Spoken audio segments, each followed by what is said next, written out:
own place.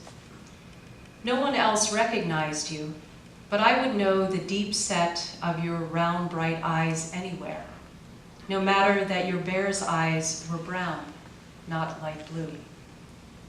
You held me tight with your thick, bare arms, right around the middle, where you used to hold me when you were small. You took my hand in your paw to show me what you'd like to eat, bright things in crinkly papers, and I said no, as gently as I could. You eat this apple I quartered, or this peach. After wiping your maw, I said, let's play nicely with these boys and girls. No kicking or biting, bear. Be nice. Next, I showed you how to write your name in big, broad letters, and you wrote them clearly so the others could read them without my help. We did these things again and again until you grew tired and rubbed your eyes. I put you to bed, stroking your ear until you closed your eyes and your mouth fell open, exposing crooked rows of sharp white teeth. They told me I was crazy, whispered lies about my little bear. He will not hurt anyone, I said, almost believing it myself. Studying your long, thick claws, I thought maybe I'd just chew them down while you slept, little bear, just like I did when you were a baby and had fingernails like paper.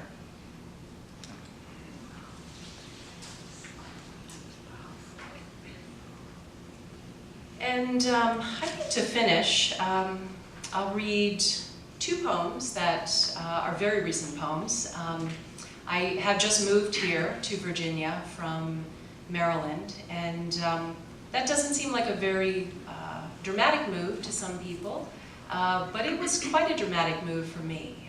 I'd lived in the same place my entire life, and so my entire extended family was in that place, and so the cultures that I've encountered here are very different from the place I'm from, and so I've been working on poems about place and about moving. So these are two poems that come from that experience.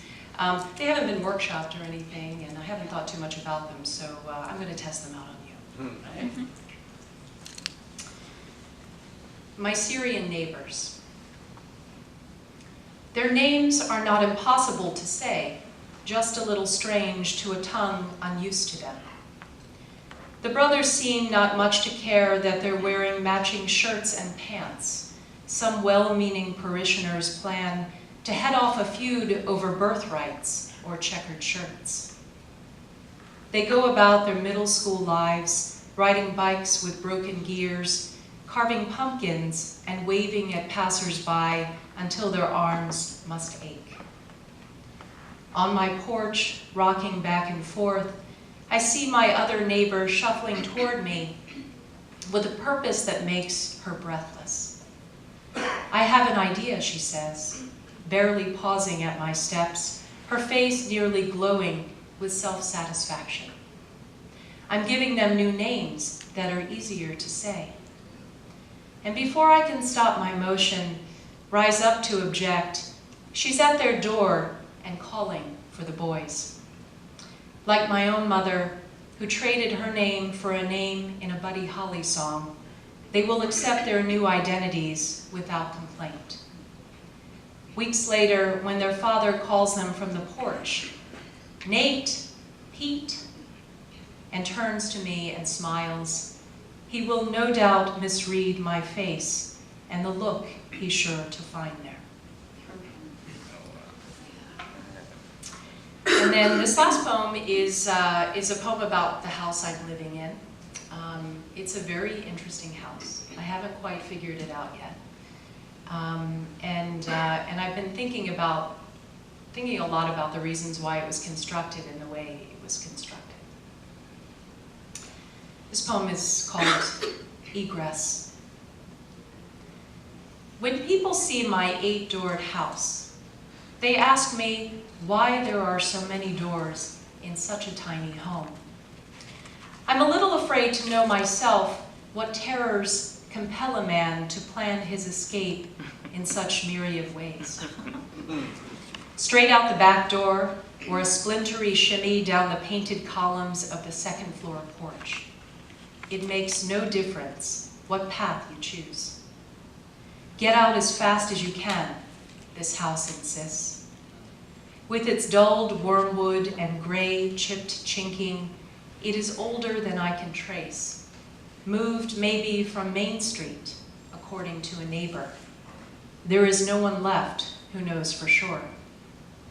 I'm told it was built during the same decade Walt Whitman was writing the death edition of his Leaves of Grass and designing his own mausoleum to look like a house. Wedged deep into the side of a hill, its granite peak looming above the lockable iron gate, the tomb stares out between magnolias onto the swaying branches of the weeping willow. Knowing his end was near, his lungs shrinking to the capacity of an emptied walnut shell, he planned no escape. Though his words covered mile after mile of the outside world, traversed globes of heartache and longing, he found final refuge in man-made walls insulated by earth, in the darkness that was unyielding. Thanks very much.